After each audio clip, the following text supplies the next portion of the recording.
So we're here at a driving range in Middleburg Heights. So I did drive a little bit from my home in Elyria, but we are here for the final video that's going to count for credit in your fourth quarter grade. And what I decided to do for this final video is go over the 3 things that I wish I had time to teach you during this year. 1 thing for physics, 1 thing for geology, and 1 thing for biology. Now, each of those things are just things that I find really interesting or wish I had a chance or an opportunity to teach you. We're gonna start at a driving range hitting some golf balls because we're gonna start with physics. The first thing that I wish I could have taught you was something about projectile motion. Not a very advanced version, because it does involve some trigonometry and some math concepts that you guys don't know yet. But the overall idea of being able to predict how far something goes based on how fast it's hit or thrown or pushed and at what angle. Now, at this driving range that I'm at, you can get all of those numbers to a degree of accuracy. It's not perfect. We're gonna get the speed of the ball as it comes off the club. We're gonna get the angle at which it's launched at. We're gonna get the hang time. We're gonna get the apex height. We're gonna get a lot of numbers which we normally wouldn't be able to do for any other circumstance other than hitting a golf ball here at the driving range. So let's get warmed up.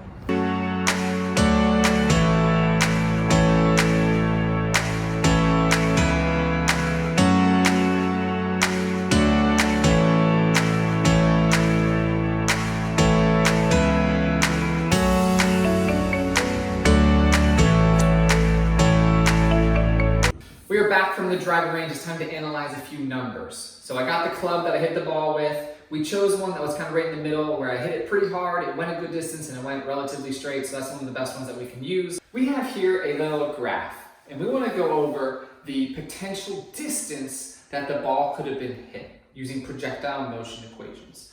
So we have our graph. We have a y direction, a vertical direction, and we have an x direction, which is going to be a horizontal direction. This should be pretty familiar to you. We have our little golfer, or me, and that's at point 0, or x initial, because it's going to be where we were hitting the ball from the green mat. What we're interested in is predicting how far it would have traveled. So we can draw in our projected arc for that golf ball. I gotta extend my graph. We can use an equation for this, and we're going to use trigonometric expressions, or if you've ever seen your calculator, the sine, cosine, tangent, secant, those values, we're going to use one of them to solve. Do not worry about what it means. I'm just going to show you so we can see if we can predict how far this ball went. So we have some givens, the values that we collected at the driving range, and I'm going to have those values posted up on this side of the board. We hit the ball 187 miles per hour. Now, in any physics equation, it's never great to use miles per hour. We always want to convert to the metric system, so we're going to put this in meters per second. I know that if I divide this number by 2.237, I'll get the meters per second value of 187 miles per hour, which happens to be right around 83.5 meters per second. The next thing we need is a weird symbol. We need something called theta. Theta is going to be the angle at which the ball launched at. And we have that value over here at 11 degrees. The next thing we're going to need, whenever I put the equation up here, is a value for our gravitational acceleration. What force was pulling the golf ball back down to Earth? And we know that to be 9.8 meters per second squared. So now we got these great things. We need an equation. So what we're looking for is the range from point initial to point final, or the R value. For us, that pretty much just means the distance. So I'm going to use a D for distance instead of an R for range. The physics people are going to hate me for this. So what we do is we take the velocity, we square it to sine 2 theta all over G. That looks like a ridiculous formula, and it is for all of us right now in 8th grade. But as you go through school, you're going to notice that these things become a little more easy to handle, a little more relevant. So now we have our formula. Let's start plugging things in. D is equal to 83.5 squared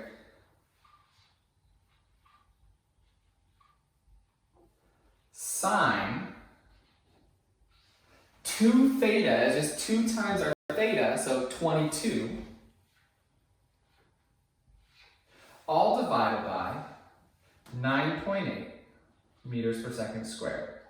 So here's our equation to find out the distance of this ball. So when I go through this, and you're going to see this in the calculation, I get a d value, a distance or range, that equals 267.12 meters.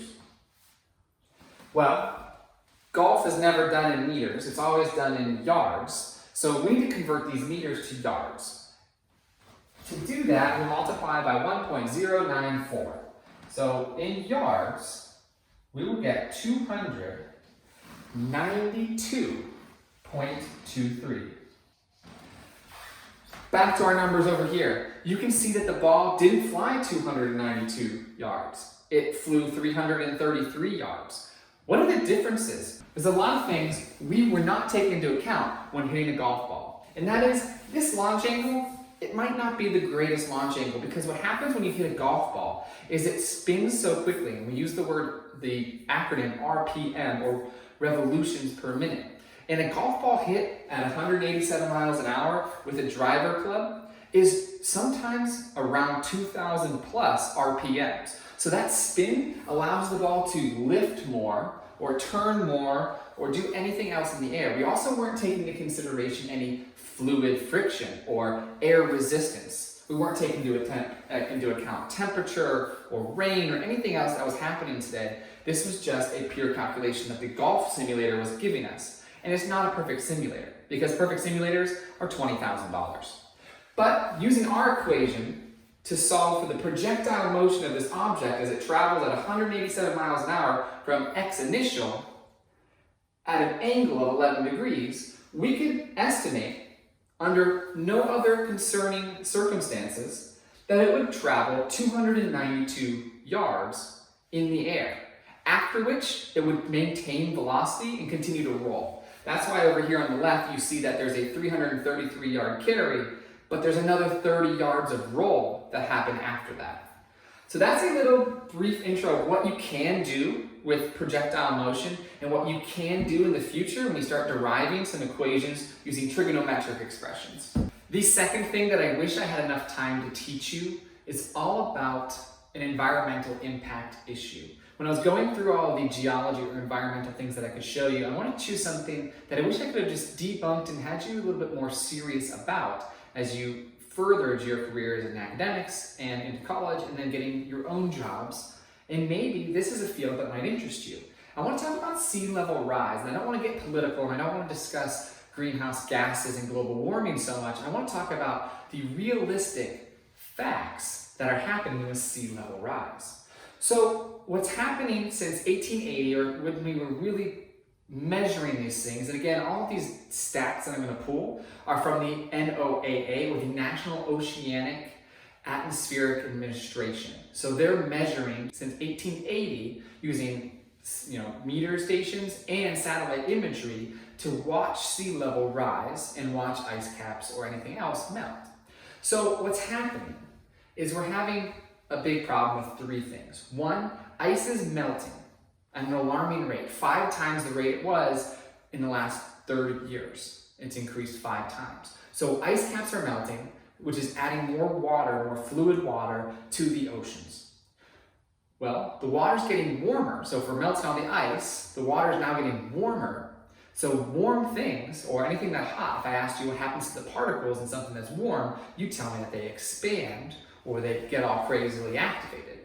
Well, thermal expansion is happening into our oceanic water bodies, so just the volume is increasing because the water is warming up. And the third thing that's happening is water can't sufficiently filter through ground as well.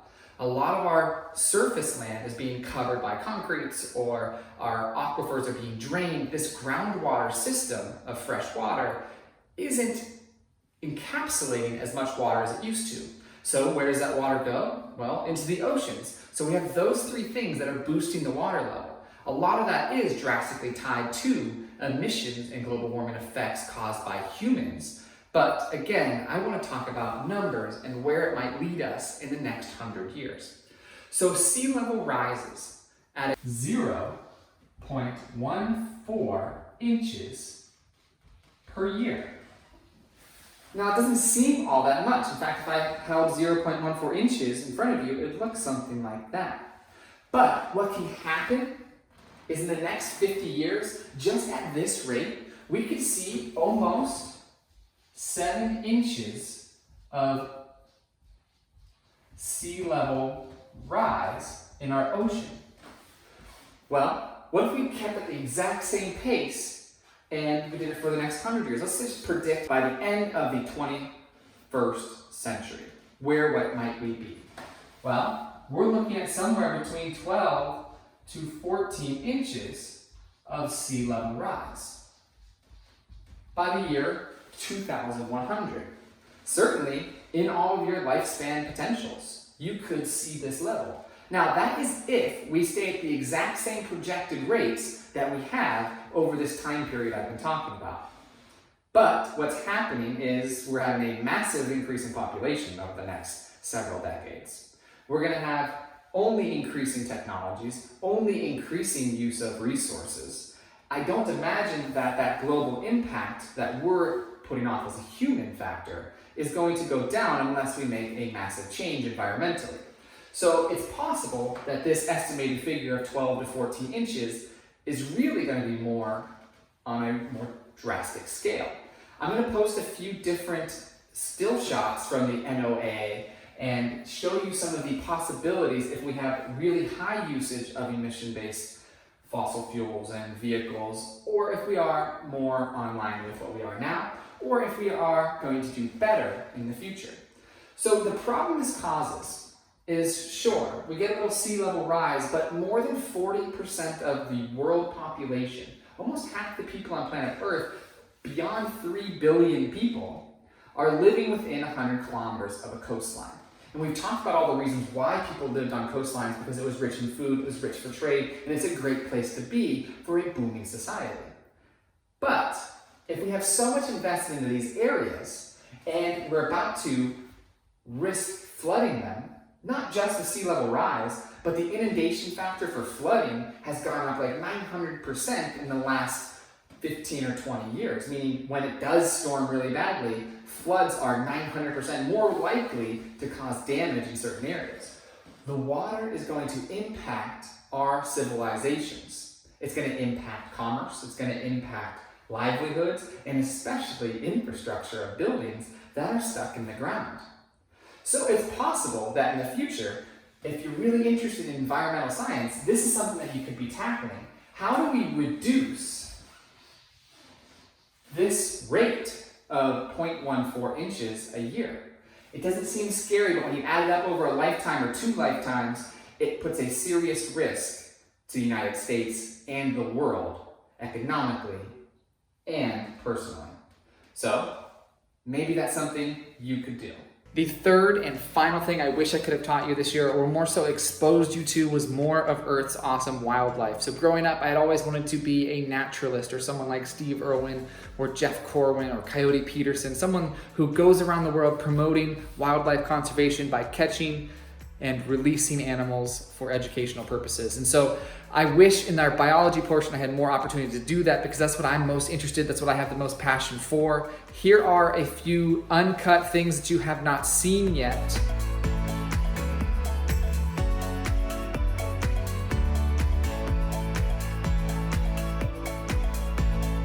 Bro doesn't see this, but there's a huge frog. But I caught a bullfrog. Look at the size of this thing in comparison to my head. Are you serious? Rogue, down. Rogue has no idea what it is. Look at the size of this beast. What's up, frog? We're gonna put him away. Here's the common Ohio water snake. So they can release a defense mechanism, musk smell, which is really great to ward off predators such as me. So if he smells terrible, I'm not gonna wanna eat him. But his dark coloration, muscular body, and his ability to hunt in the water allows him to be a great predator. Let's see if we can get him to calm down a bit. There we go. There we go. I'm your friend. We're all friends here. What a beautiful snake. dark coloration, great banding, commonly looks like a water moccasin or a copperhead, but he's not venomous. He did bite me once. And that is it. Thank you guys so much for the awesome year. We're gonna keep videos flowing. There will be no more assignments with these videos, but I am having fun making them. So understand that when our school year is over, you should still see some content from me this summer. So stay subscribed, enjoy it. There will be no homework this time, so you can just kind of lawfully watch all of my videos. Thank ya, and we'll talk soon.